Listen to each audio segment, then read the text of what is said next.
Oscar went to jail for stabbing his best friend. Good riddance, we said. Throw away the key. A group of us took Leanne out for celebratory drinks at Miss Lucy's. We thought we'd dodged a bullet. Rosie would not waste her life on a good-for-nothing man with shady business dealings like Oscar Cobb. The man Rosie ended up with was far more dangerous. After Leanne died, 5 years ago now, Rosie took a secret lover. We called him the Invisible Man because none of us had ever caught more than a glimpse of him. But while Paulette Vickers was under the dryer at Deary's beauty shop, she let something slip about Rosie Small's gentleman. Then Paulette clammed up, and it was the clamming up that made us suspicious. Paulette was a little uppity because her parents had started the successful real estate agency Welcome to Paradise. She liked to talk. When she stopped talking, we started listening. The Invisible Man's name was Russell Steele. He was killed in the helicopter crash along with Rosie and the pilot, an attorney from the Caymans named Stephen Thompson. They were on their way to Anegada. The callous among us commented that they should have taken a boat like normal folk, especially since there were thunderstorms.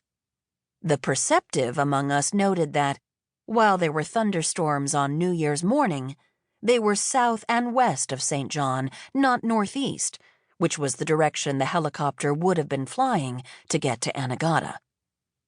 Both Virgin Islands Search and Rescue and the FBI had reason to believe that the helicopter exploded.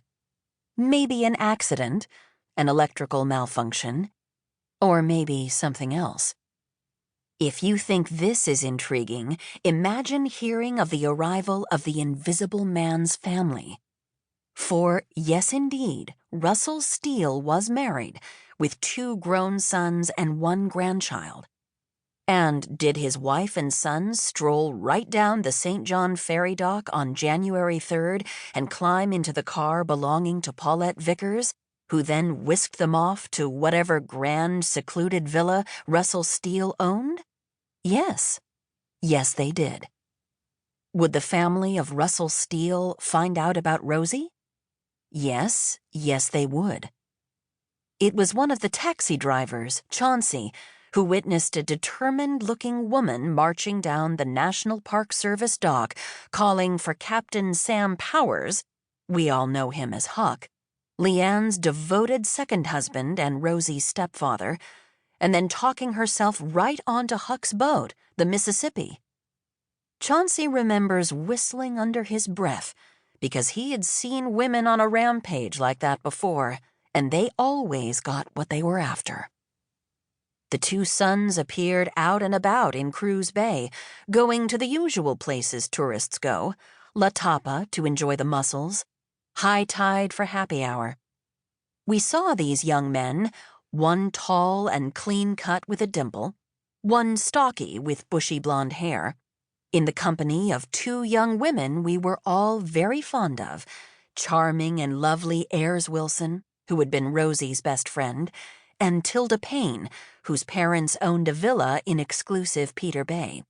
And that set us speculating, even though we knew that beautiful young people find one another no matter what the circumstances. When we learned that one of the sons, Baker Steele, took his child on a tour of the Gift Hill School, and that the other son, Cash Steele, had joined the crew of Treasure Island, we began to wonder, were they staying? When we discovered that the Invisible Man's wife, Irene Steele, was working as a first mate on Huck's fishing boat, we thought, what exactly is going on? We couldn't run into one another at Pine Piece Market or in line at the post office without asking in a whisper, "You heard anything new?" Sadie, out in Coral Bay, was the one who learned that the FBI had come looking for Paulette and Douglas Vickers.